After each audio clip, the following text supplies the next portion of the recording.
নমস্কার প্রিয় দর্শকবৃন্দ, আপনাদের সবাইকে অন্তরের গভীর থেকে স্বাগত জানাই আমাদের চ্যানেল জয় শ্রী মহাকাল। আজ আমরা এমন একটি কথা বলবো যা কেউ প্রকাশ্যে বলে না, কিন্তু সবাই অনুভব করে। মানুষ ভেঙে পড়ে নিঃশব্দে, ভেঙে পড়ে রাতে, ভেঙে পড়ে হাসির আড়ালে। মানুষের জীবনের সবচেয়ে বড় যুদ্ধ কোনো সীমান্তে নয়, কোনো রণক্ষেত্রে নয়। এই যুদ্ধ হয় মানুষের নিজের মনে। কুরুক্ষেত্র বাইরে নয়, ভিতরে। ভগবদ্গীতা কোনো অতীতের গল্প নয়, গীতা হলো মানুষের ভিতরের কুরুক্ষেত্র।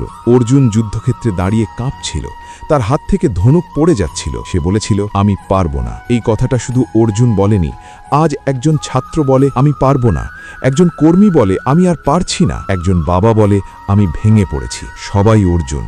আর ঠিক সেই মুহূর্তে এক নীরব শক্তি দাঁড়িয়ে থাকে, মহাকাল। মহাকাল ও সময়ের সত্য। মহাকাল মানে শুধু মৃত্যু নয়, মহাকাল মানে সময়।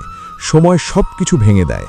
অহংকার, দুঃখ, সুখ, সাফল্য, যা আজ পাহাড়ের মতো মনে হয়, কাল তা ধুলো। মানুষ ভেঙে পড়ে কারণ সে ক্ষণস্থায়ী জিনিসকে চিরস্থায়ী ভাবে। গীতার প্রথম শিক্ষা, ভেঙে পড়া চলবে না। শ্রীকৃষ্ণ বলেননি, তুমি কষ্ট পাবে না। তিনি বলেছেন, দুঃখে বিচলিত হইও না, কারণ দুঃখ জীবনের অংশ। কিন্তু দুঃখে ডুবে যাওয়া জীবনের উদ্দেশ্য নয়। মানুষের প্রকৃত শক্তি তার পরিস্থিতিতে নয়, তার অন্তরের স্থিতিতে। ভয় মানুষের সবচেয়ে বড় শত্রু। মানুষ ভেঙে পড়ে ভয়ে। ভয় বলে, ভবিষ্যৎ অন্ধকার, আমি যথেষ্ট নই, সব শেষ হয়ে যাবে। কিন্তু গীতা বলে, ভয় জন্মায় আসক্তি থেকে। যত বেশি আঁকড়ে ধরা, তত বেশি হারানোর ভয়। ওম আত্মজ্ঞান ভয়ের মূল ঔষধ। শ্রীকৃষ্ণ বলেন, আত্মা জন্মায় না, মরে না। যেদিন মানুষ এই সত্য অনুভব করে, সেদিন চাকরি গেলেও সে ভাঙে না, সম্পর্ক ভাঙলেও সে শেষ হয়ে যায় না। কারণ সে জানে, সে শরীর নয়, সে আত্মা। সম্পর্ক ও বিচ্ছেদের গভীর ব্যথা। মানুষ ভাবে, আমাকে ছেড়ে গেছে, কিন্তু আসল কষ্ট হয় কারণ নিজের পরিচয়ের একটা অংশ ভেঙে যায়।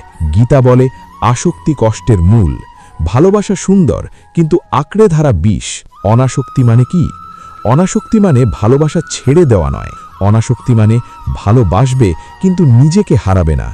যা এসেছে কৃতজ্ঞতা, যা গেছে শিক্ষা। এই দৃষ্টিভঙ্গি মুক্তি। মহাকাল ও বিচ্ছেদ। মহাকাল ধ্বংস করেন, ধ্বংস করার জন্য নয়, নতুনের জন্য। বিচ্ছেদ মানে শেষ নয়, বিচ্ছেদ মানে রূপান্তর। মন বন্ধু না শত্রু? গীতা বলে, মনই মানুষের বন্ধু, মনই মানুষের শত্রু। যে মন বলে আমি পারবো না, সে মন শত্রু। যে মন বলে আমি চেষ্টা করব, সে মন বন্ধু। ধ্যান মনের চিকিৎসা।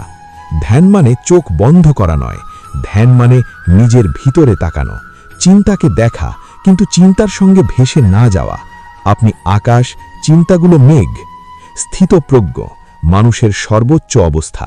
স্থিতপ্রজ্ঞ সেই মানুষ যে সুখে মাতোয়ারা হয় না, দুঃখে ভেঙে পড়ে না। এই মানুষ প্রশংসায় অন্ধ হয় না, নিন্দায়